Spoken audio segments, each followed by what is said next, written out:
每套大喜小心，每个人的嘴里正面的这话，就是恭喜恭喜。恭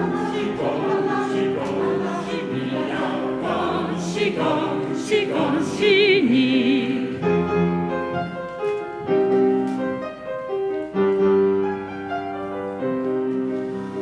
冬天一到尽头，真是好的消息，温暖的春风就要吹进大地。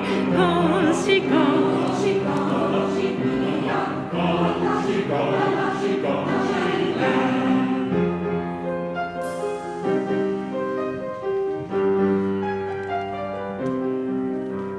好好冰水融雪，阳光美化土地，漫漫正义国主，听到一声集体呀，恭喜恭喜恭喜恭呀，恭喜恭喜恭喜你！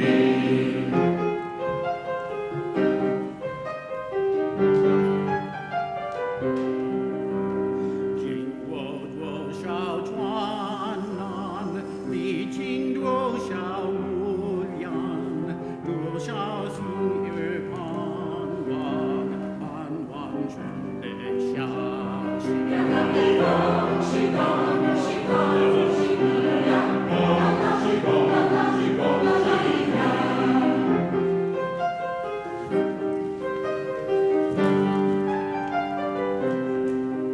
！Smile at everyone you see. Everyone is family. On this happy New Year's Day, we wish you happy. 恭喜恭喜恭喜恭喜你呀！恭喜恭喜恭喜你！恭喜恭喜恭喜你呀！恭喜恭喜恭喜你！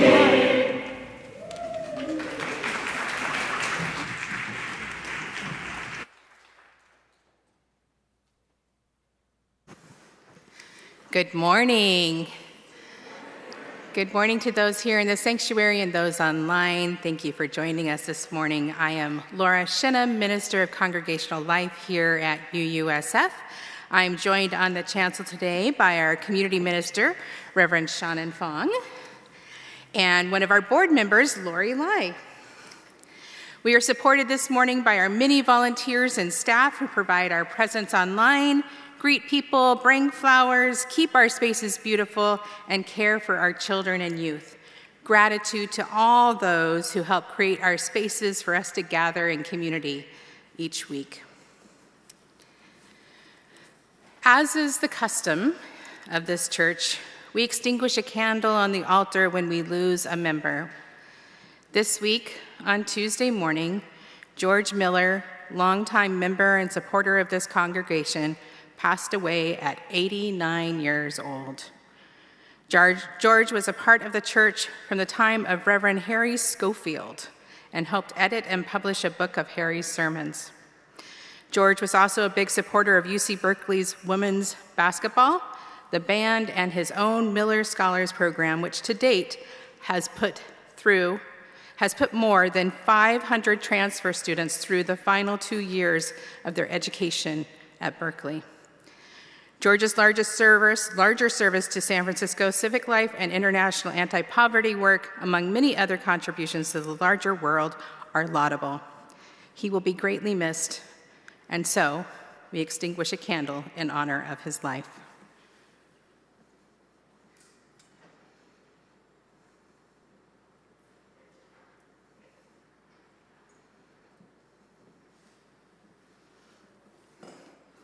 May we hold his family in our hearts. If you are new or joining us today, then again, welcome. I hope you were able to grab an order of service on your way in. And if you're online, then you can find the order of service in the description of this service this morning. This will help you follow along with our services, as well as provide events or ways for you to connect deeper with our congregation. In addition, towards the back, there are tips to answer any questions you may have. And of course, if you have additional questions, look for somebody with an official name tag, and they can help answer those questions or point you in the direction that you need to go.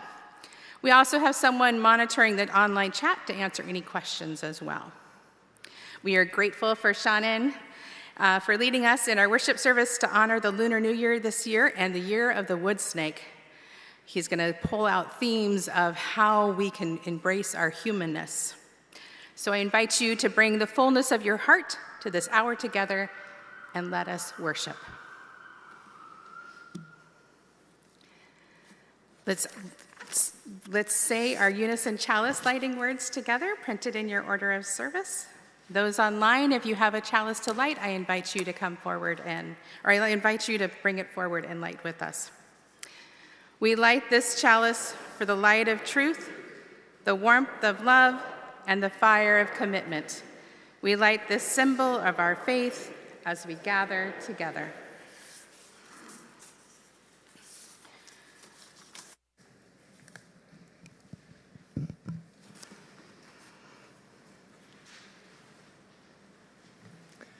Today's hymn is the hymn of the month. We welcome you to the welcome table. We're going to sit at that welcome table, and today you'll notice we didn't put the hymn number in the order of service. We're hoping that we can use the words as are printed in the order of service, and as promised last week, we've added a verse, and if any of you would like to add even more verses throughout the month, I'm welcoming you to consider that. We've got verse 3, which comes from not one of our members, from my charge last week to add to the list of verses, the types of verses that we might have. This one actually comes from a traditional version of this hymn that precedes the version that we're using in our hymnal now. So I'm including that one this week, but again, if you want to expand, let it evolve even further as it has over the last 100 plus years, I invite you to do that. Anyway, if you could stand, and we will have Bill accompany us on the opening hymn. We're going to sit at the welcome table.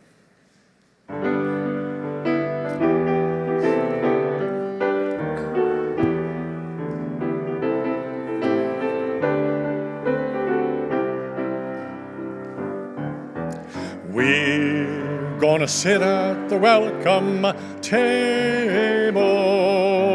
We're gonna sit at the welcome table one of these days, hallelujah. We're gonna sit at the welcome table. Gonna sit at the welcome table one of these days. All kinds of people around that table. All kinds of people around that table one of these days, hallelujah. All kinds of people around the table. Gonna sit at the welcome table one of these days. We're gonna feast on milk and honey. We're gonna feast on milk and honey one of these days, hallelujah. We're gonna feast on milk and honey. Feast on milk and honey one of these days. No fancy style at the welcome table. No fancy style at the welcome table one of these days, hallelujah. No fancy style at the welcome table. Gonna sit at the welcome table one of these days. Thank you.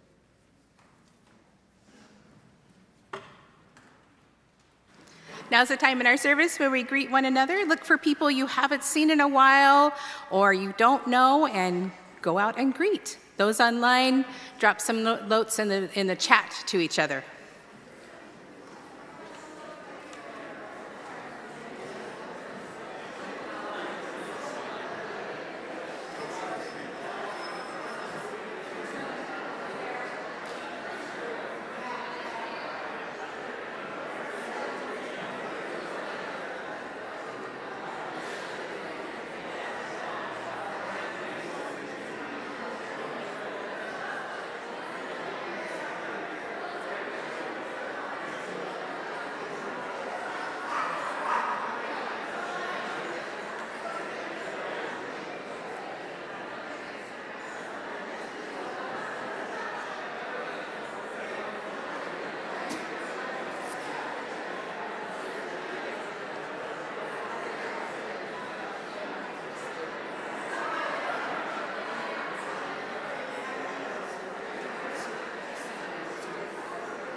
Can you do some chiming so we can get people settled?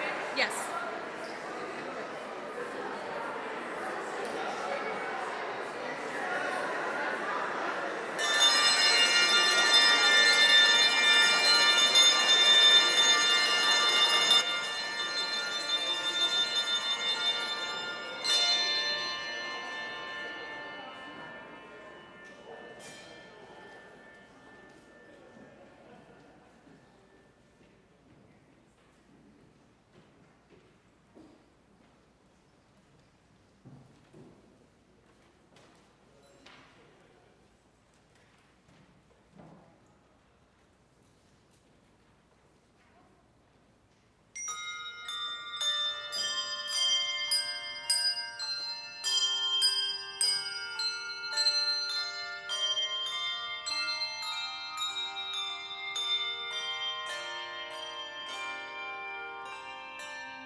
I just want to say thank you to Lori and Shannon and Kat Lau, who helped pull the story together today. It's a beautiful story, and Kat was supposed to be part of this service and helped create some of the elements today, but was unfortunately able to join us. So shout out to her, and thank you again to Shannon and Lori for pulling this together. So this is the legend of the white snake. Once upon a time, there was a white snake named Lady White who lived in a remote mountain, and after centuries of meditation, she became immortal and obtained superpowers. Her adopted sister was a green snake named Little Green, who had also become immortal, but was not quite as powerful. Wanting to explore the human world, one day they transformed into two human ladies in order to visit the scenic West Lake of Hangzhou. As they were walking on the famous broken bridge, they ran into a young man with an umbrella under his arm. Lady White instantly recognized him because hundreds of years earlier, when she was just a regular snake, this man, a previous life of the same man, had saved her life. And she knew he was very kind because many humans would not try to save a snake.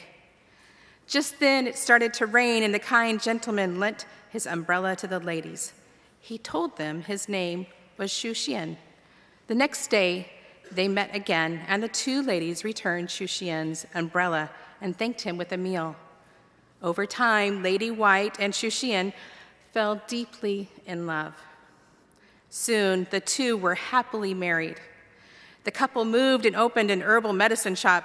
Because of their hard work and a little bit of Lady White's magical powers, the business flourished, and they were able to help a lot of sick people get better. However, everything changed when a monk called Fa Hai visited their store. Fa Hai told Xu Xian that his wife was not a human being, but a demon snake. Xu Xian didn't believe him, so Fa Hai convinced him to give his wife a special drink that would reveal her true form. On the day of the Dragon Boat Festival, Xu Xian tricked his wife into drinking wine mixed with the liquid, and suddenly she turned into this giant white snake. Poor Xu Xian was so shocked that he collapsed to the floor and died right there. Lady White was so sad and loved Xu Xian so much that she decided to sneak into heaven and steal a magic herb from the gods in order to bring her husband back to life. The heavenly guards, Deer Boy and White Crane Boy, fought against Lady White Snake, preventing her from stealing the magic herb. But the old man of the South Pole saw how sad and devoted Lady White Snake was to Xu Xian, so he gave her the magic herb out of sympathy. Xu Xian was revived, but afraid of Lady White Snake, so monk Fa Hai took him to Golden Hill Temple and locked him there. Lady Whitesnake got angry. She felt she had tried to be good, kind for centuries, yet this monk was keeping her from her love. So she declared war with Fa Hai. Lady Whitesnake and her sister Little Green used their combined flowers to flood the temple. However, Fa Hai asked for help from the gods and was able to defeat them. The two sisters tried to escape on a giant lotus leaf, and Lady Whitesnake was pregnant at the time, and all of the sneaking into heaven and fighting with the gods had exhausted her powers, so it was Little Green's powers that got them to safety. One day, Xu Xian escaped from the temple and found Lady Whitesnake on their bridge where they met. Little Green was furious, but Lady Whitesnake calmed her younger sister. She told Xu Xian her story and admitted that she was a snake. Xu Xian replied, "Human or not, I will always love you." But the couple's happy reunion was interrupted again by Fa Hai, who arrived with a heavenly warrior carrying a golden bowl. When he threw it over Lady Whitesnake, it grew in size and trapped her under it. Even though Lady Whitesnake had tried to be good all her life, in a fit of anger, she had flooded the temple and hurt innocent people. So the gods decided that after Lady Whitesnake gave birth to her baby, she would be imprisoned under Leifeng Pagoda near the West Lake. Lady Whitesnake and Xu Xian's son grew up to be as kind-hearted as his parents. He helped so many people that the gods finally freed Lady Whitesnake, and the family was reunited. And that is our story. This morning, I want to let our kindergarten through 12th graders know that we've had some teachers out. So those grades will be meeting our teachers that are here out in the gallery and going up to the art room to play games and do art projects. So after service, if you're looking for your K through 12 graders, they're in the art room, and that's where you can find them.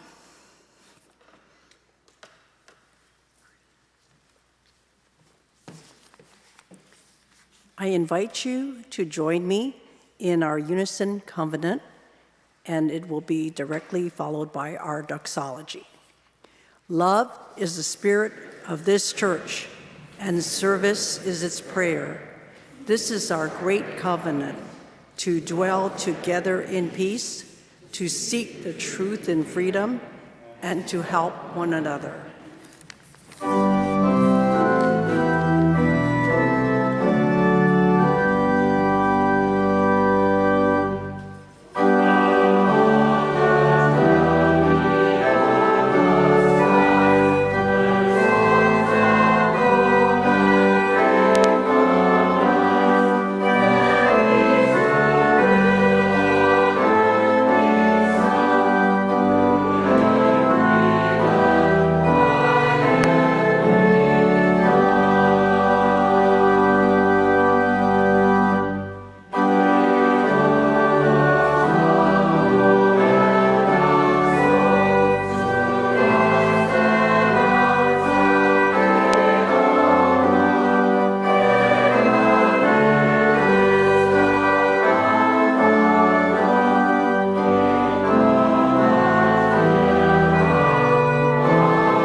Gung hei fa choi, shen nin fai lok. Gung shi fa chai, shin nin kuai le. Happy Lunar New Year of the wood snake. 2 billion people celebrate the Lunar New Year around the world, including China, Korea, Vietnam, and many countries where their diaspora reside, such as Taiwan, Singapore, Thailand, Malaysia, Indonesia, and here in USA. Some Chinese zodiac experts say that those born in the year of the snake are calm, curious, charming, deeply intuitive, wise, determined, observant, and smart. During the snake years, individuals have a better chance for positive transformation towards growth as they slither into new beginnings related to spirit, body, mind, and notably, romantic relationships, if they're willing to move on and let go of their past imperfections and negativities, much like the snake sheds its skin. How many of you want to move on past the negative events of last year? Are you ready for transformation in the year of the wood snake? Do you want to know more? Let me tell you about my own transformations in snake years. For me, 2 snake years, 1989 and 2001, stand out as years that I underwent life-changing transformation towards growth. And many of you might look back to those years and think it was a transformation for the entire world. However, back to my story, in 1989, I let go of my well-compensated yet career-stagnating work as an outside sales representative and worked successfully towards winning a promotion and an overseas assignment in Japan. In 2001, Shuli and I let go of our comfortable and childless status to become parents of our daughter, who is now in her mid-20s. I believe that these two transformations have deepened our relationship. What is in store for me in this wood snake year as a person born in the year of the dog? I, like that one astrologist, Hong Kong-based Le Tao Wang, sees good things for dogs in 2025 after a challenging past year of adjustments and rebuilding. And for everyone, the wood element this year signifies a return to our core selves, natural state or true nature. Regardless of Chinese zodiac sign, everyone has the opportunity in this wood snake year to shed the negativity of the past year and emerge renewed with positive energy. Each individual can move on, position themselves for transformation and growth. Letting go of bad habits that support unsustainable comfort is designed to be challenging. And for those who deliberately choose to move on, they will experience a surge of life-changing positivity and unlimited potential to improve their own lives and beyond. As I feel my own renewal is already in motion, I can only focus on calmly building on this movement by leaning into positivity and consciously letting go of negative energies like anger and frustration. My Chinese name is Lai Meng, which means dawn or a new beginning. My focus this wood year of the snake is to positively embrace the meaning of my name and return to my core strengths. Have a great and transformative year of the snake, everyone.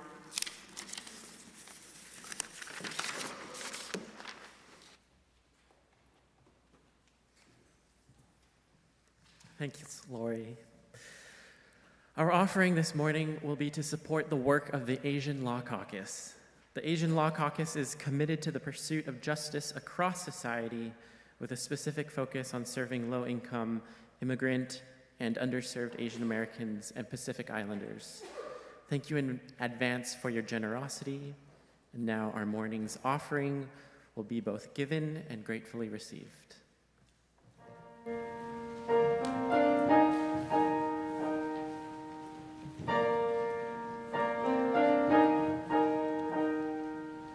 I thought there was something wrong with me, something that everyone could see, something that made me cry, made me try disappearing. Why? Why did they treat me like they did? I was a scared and lonely kid, deep in the darkest hole, no control. Something whispered, It gets better, it gets better when you get past this time. It gets better, so much better when you outlast this time. Go and swim at the moon if you want to. Go and run as far as you can. But it gets better and better.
Thank you so much to our choir. I invite you into a time of meditation. Settle into your seats. Plant your feet firmly on the ground. Take a deep breath in and out. Let your body settle. If you so choose and feel safe to do so, please close your eyes. Let us turn inward. Feel the rhythm of the breath in and out, in and out. Find the peace of just being with the flow of the breath. Letting go of yesterday and tomorrow. Feel the restorative power of the peace of this moment. A peace large enough to open to the concerns and sorrows that trouble us. A stillness quiet enough to respond to the joys and celebrations that enliven us. There is safety here in the rhythm of the breath. The ebb and flow of life is enacted with each one.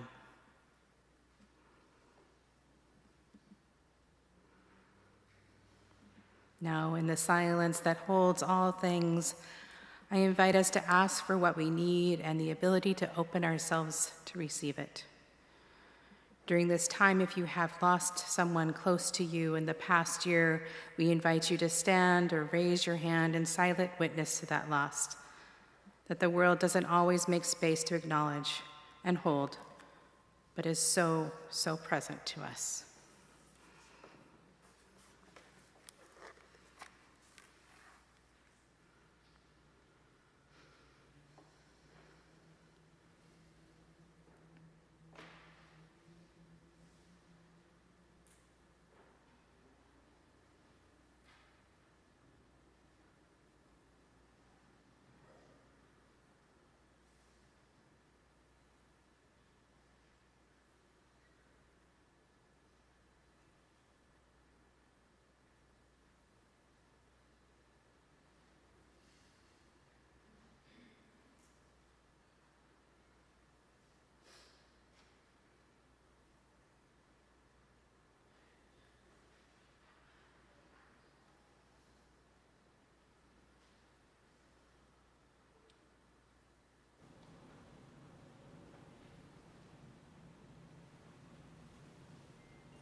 Thank you for your presence.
Our reading today, are excerpts from a poem called Snake by D.H. Lawrence. A snake came to my water trough on a hot, hot day, and I in pajamas for the heat to drink there. He reached down from a fissure in the earth wall in the gloom and trailed his yellow-brown slackness soft-bellied down over the edge of the stone trough and rested his throat upon the stone bottom, and where the water had dripped from the tap in a small clearness, he sipped with his straight mouth, softly drank through his straight gums into his slack, long body silently. He lifted his head from his drinking, as cattle do, and looked at me vaguely, as drinking cattle do.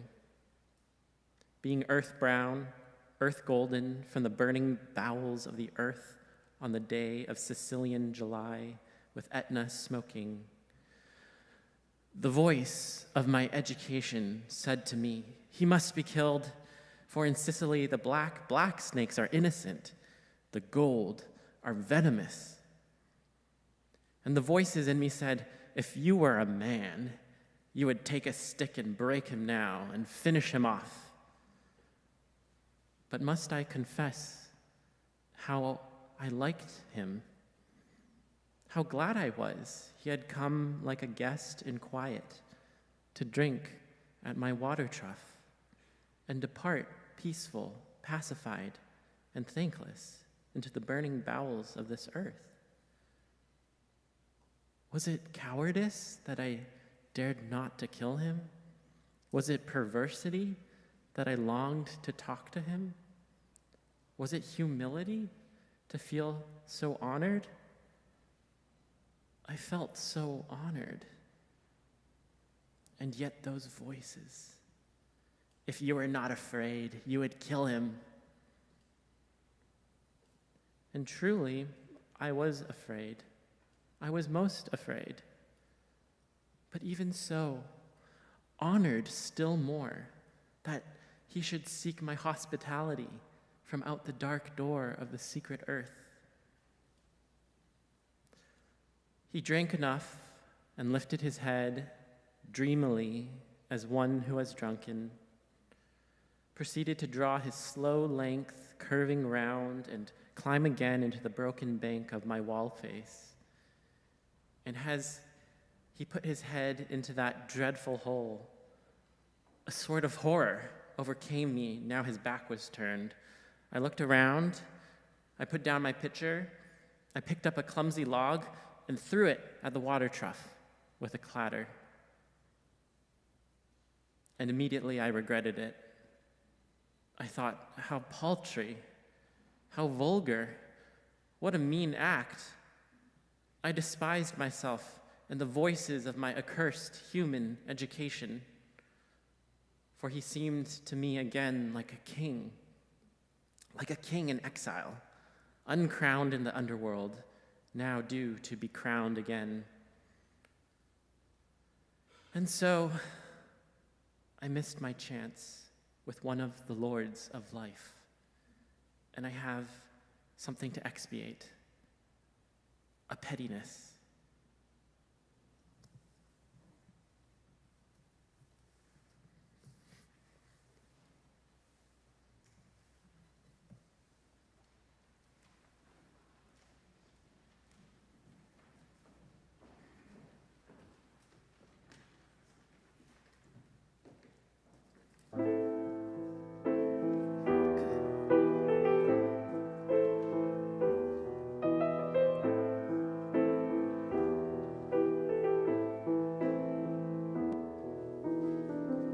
If I don't love your eyes, your brown eyes of earth and sky, if I don't cup your hands, your calloused hands that toiled and tried, my song will be sound of the shells, the rattle in the wind, only whisper to the tune.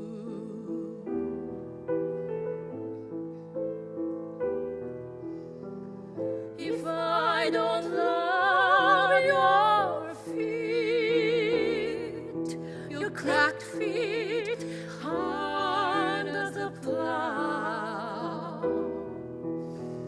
If I don't moisten your lips, your parched lips deprived of dew, my prayer be just a prayer of a fool who doesn't know she's howling at the moon.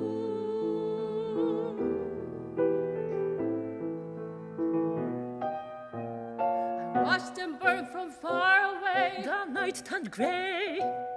I swallowed anything to live for a day. Oh, hunger ground my soul. I searched miles for the railroad tracks. Hid for hours amidst haystacks. Pray for the darkness to shield me from men. Shiver in the sea 'cause a dying friend left. But I return, I am here, home at last, to hold you again.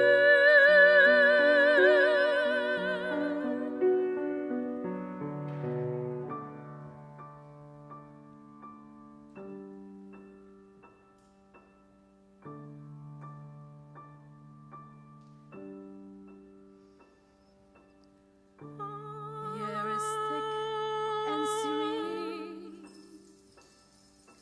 Poppies bloom, magnolias lean. Turtle doves coo through the ravine. I kneel before the mountains and close my eyes.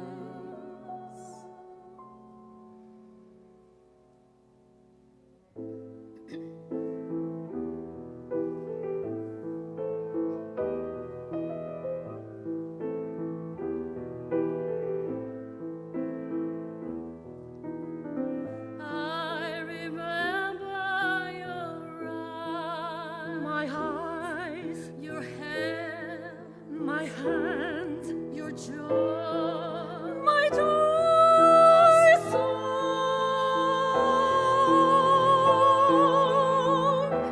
my song.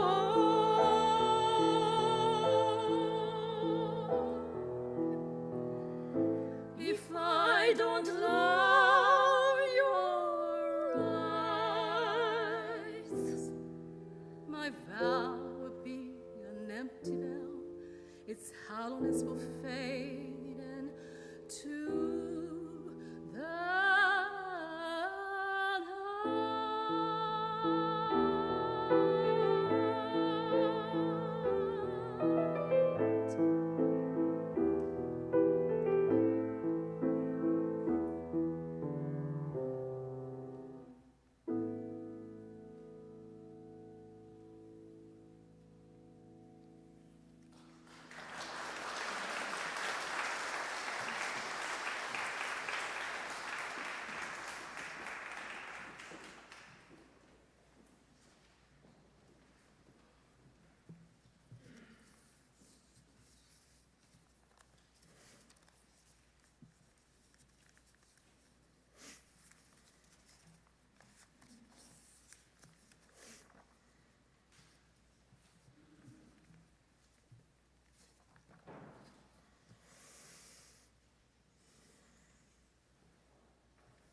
Gongxi, gongxi. Happy Year of the Snake. I touched a snake for the first time. It was not that long ago, a couple weeks ago, at a Lunar New Year party, where the hosts had really pulled out all the stops. And among some of the festivities, they had brought in a live snake from a science education program for people to interact with. And I have to tell you, I'd never actually touched a snake before that moment. And the experience was pretty neat. And I'll admit that I was a little more intimidated than I thought I would be. And when the time came where it was my turn to have an experience with the snake, I couldn't quite bring myself to drape the snake around my shoulders as some of the others had done, but I did manage to hold it. And what struck me most were the ways that it differed from my expectations. The slow, deliberate movement, that part didn't surprise me. But what truly caught me off guard was the texture of the skin. There's this fascinating quality to it. There's actually a sort of slack between the skin and the muscle that make it feel almost more like human skin than the coarse reptilian armor that I was expecting. So to actually touch the snake, to feel it for what it really was, that was a valuable moment where my preconceptions were tested. This experience has been sitting with me as I reflect on our readings for today. At their heart, both D.H. Lawrence's poem, The Snake, and The Legend of the White Snake are about encounters with things that defy our expectations. In Lawrence's poem, when the narrator meets a snake at a water trough, he finds himself caught between, on the one hand, his instinctive sense of this creature's nobility, and on the other hand, the voice of my education telling him to kill it. There's this beautiful moment where he recognizes the snake as one of the lords of life, but then his education kicks in, telling him that gold-colored snakes in Sicily are venomous, that a, quote, real man would kill it. The tragedy of the poem comes when he finally gives in to those voices and throws a log at the snake, and immediately regrets what he calls a pettiness. In The Legend of the White Snake, we see an almost parallel example of this dynamic. A powerful snake spirit transforms into a human and falls in love with a mortal man. Their love is genuine. They help their community through their medicine practice. They're building a life together. But then comes the monk Fahai, who can only see the world through his rigid categories. To him, she can only ever be a demon, regardless of her actions or the reality of who she is. In contrast, her husband, Xu Xian, though initially frightened when he learns her true nature, ultimately chooses to honor that genuine humanity that he has experienced in her, saying, "Human or not, I will always love you." Both of these stories speak to this very natural tendency we have to judge when confronted with something radically different from our experience. We seem to have this deeply ingrained instinct where, encountering anything in the world, we immediately judge. Is this wrong? Is this dangerous? And if we decide it's not dangerous, we rush to ask, is this useful? If it can't harm me, how can it help me? Over these last few years of our tortured online existence, I found myself in countless situations on social media where I see this dynamic play out. You watch people get into disagreements, and it becomes painfully clear that they're not actually arguing with the person in front of them. They're arguing with people who aren't even in the room. They're running through scripts in their heads, defaulting to the voice of their education, instead of listening to what the actual human being in front of them is trying to share. So we have this instinct, and honestly, it's not such a terrible thing. After all, it's adaptive to be able to tell what's good and what's bad, what's helpful and what's harmful, and to take action based on that difference. But in the moments before that happens, what if there's something else we could do too?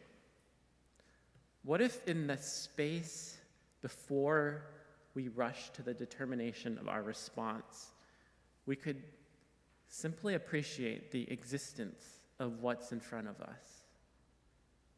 What if our very first question wasn't, what can this do for me? Or what harm might this cause? But rather, what is this, really?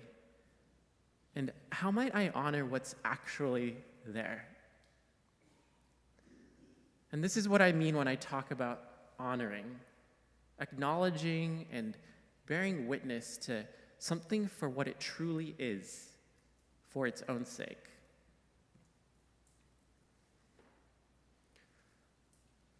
This is what I'm trying to do over at the San Francisco Contemplarium, which is the community institution where I serve as the founding director.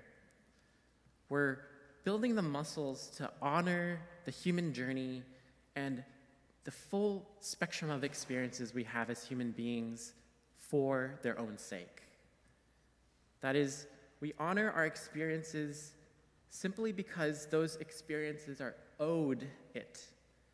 We treat them with care and respect because they deserve it. Not just because it's therapeutically helpful for us to do it, even though it can be, nor because there will be some social good that will come out of it, even though there will, but we do it because we recognize the intrinsic worth and importance of doing that honoring. So to make this possible, we create spaces that allow this honoring to happen through public events, through programming that deepens our capacity for honoring our humanity, and through physical installations and pop-ups in the neighborhood. Our flagship event is our series of reflection jams that happen in the evening on the first Sundays of every month, where people engage in guided journaling and sharing that allows them to honor their own and others' humanity from their experiences of the past month. As one participant recently told us, it was a lovely, beautiful time to be, to pause, to let all those unfelt things be felt, unnamed moments to be spoken.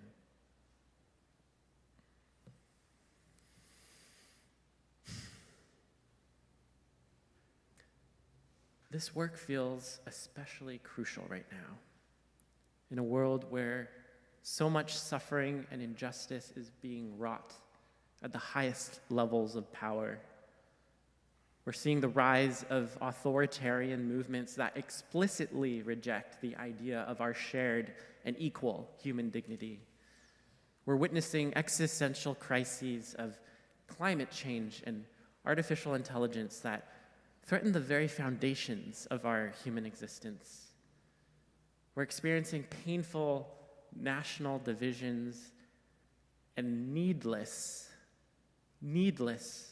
cruelty to those who are most marginalized and dehumanized by the powerful. And here in our own city and our own community, we're grappling with stark inequality, suffering on our streets, and to mention an issue that's very close to home on this new Lunar New Year with the ongoing impact of anti-Asian violence. Bearing witness to suffering, naming suffering, honoring that suffering is critical in a moment like ours. But I often hear people ask, what's the point of just honoring, of just bearing witness? Shouldn't we be going out and changing things? Let's skip the sitting there and lamenting. When something tragic happens, they say, thoughts and prayers don't do any good. They're useless. I hear this criticism often, and I get where it comes from. When children are killed in school shootings, when communities are devastated by natural disasters, when people are suffering from systemic injustice, It can feel almost offensive to offer something as passive as thoughts and prayers. We need action, we want to say. We need change, not empty words. And yet, as I've seen this play out over and over again, I've come to believe that something as perfectly useless as thoughts and prayers is actually profoundly, profoundly important. There's an old phrase that gets passed down among ministers. Don't just do something, stand there.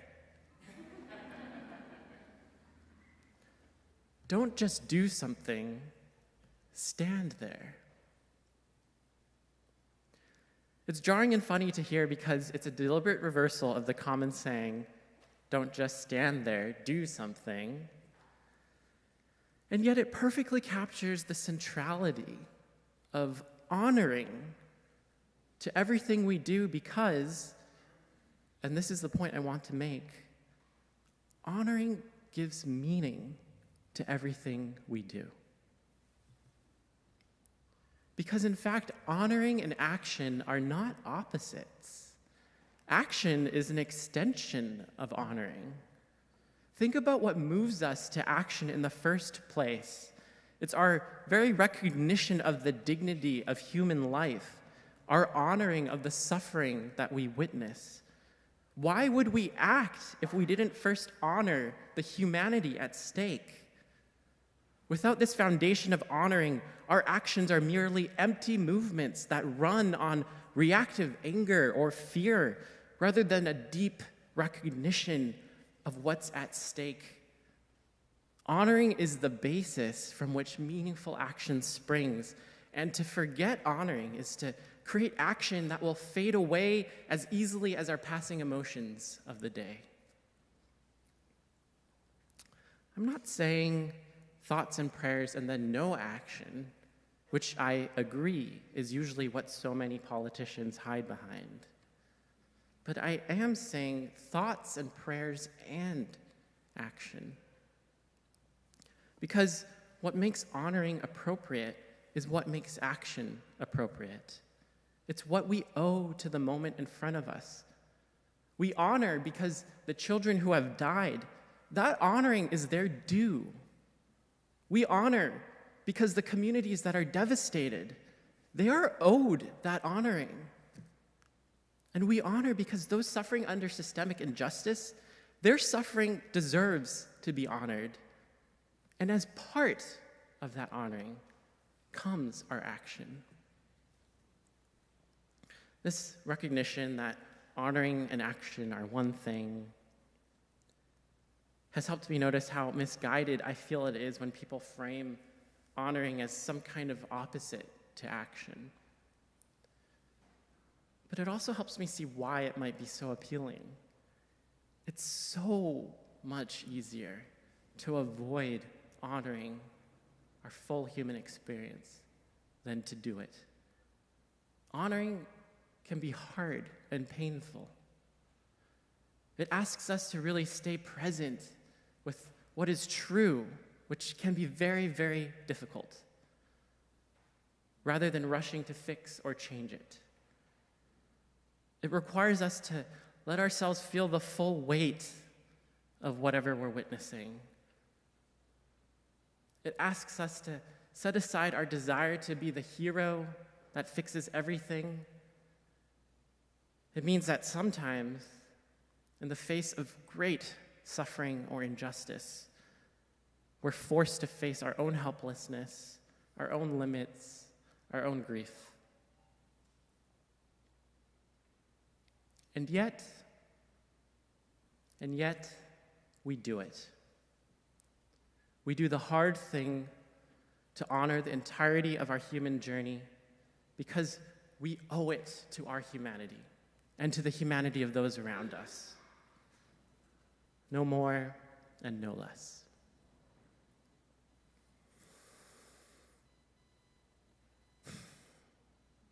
So, as we enter this year of the snake, it feels wonderfully appropriate that we get the snake as our inspiration. Snakes have remarkable sensory systems. They feel deeply.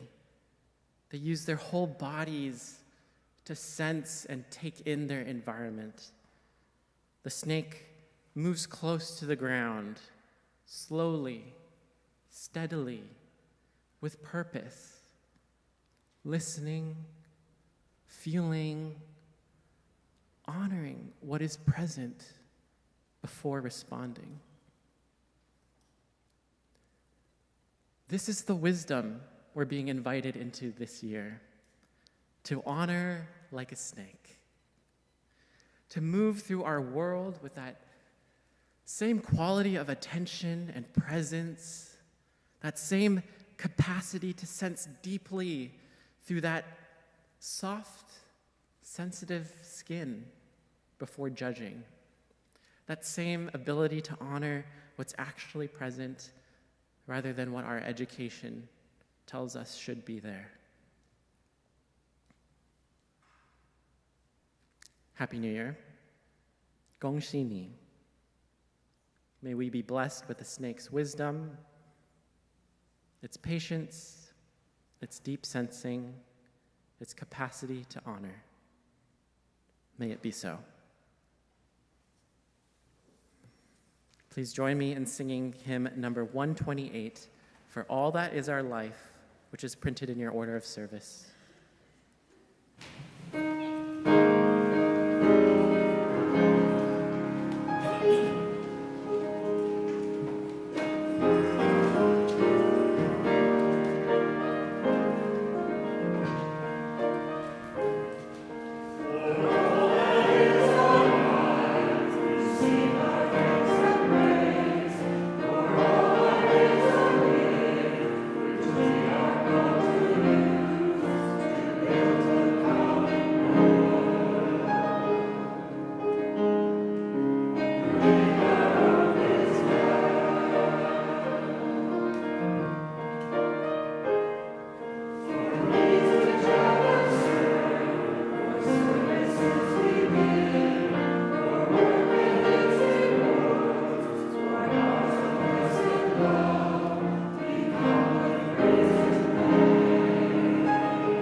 I am Julia Wald, a member of the UUSF Board of Trustees. And as worship ends, I want to invite you to find more ways to connect, serve, and live into our values today and in the coming week. This week, a letter was sent out to all the members of UUSF about an income shortfall projected in the budget. It may be that some of you didn't get the letter and would like to read it. It is in a folder on the desk in the office, a yellow folder.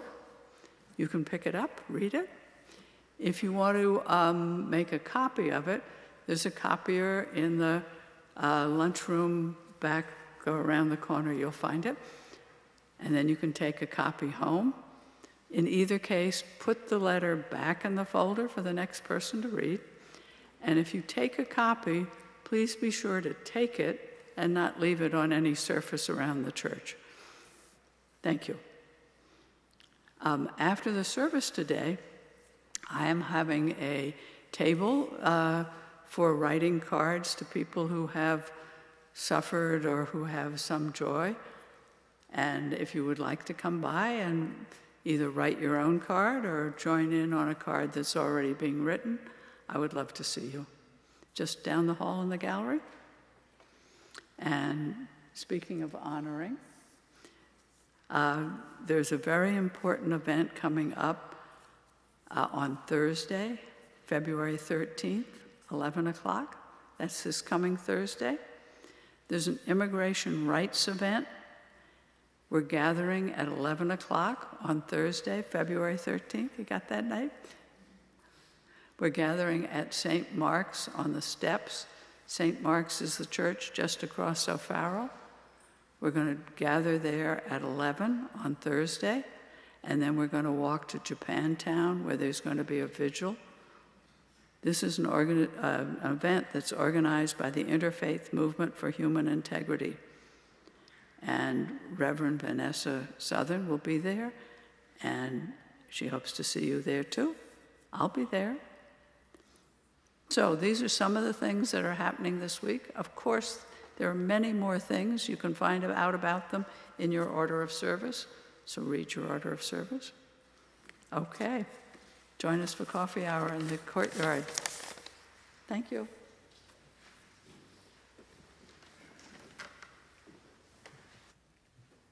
Now we extinguish the chalice, but carry the light, the warmth, and the commitment to live our shared values in the world with us until we gather again. And now, in our comings and goings, may we honor like a snake. May we move close to the ground of our existence, sensing deeply before judging, feeling what is actually present. May we remember that in honoring each other's humanity, we become more fully human ourselves. Gongxi, gongxi, and blessed be.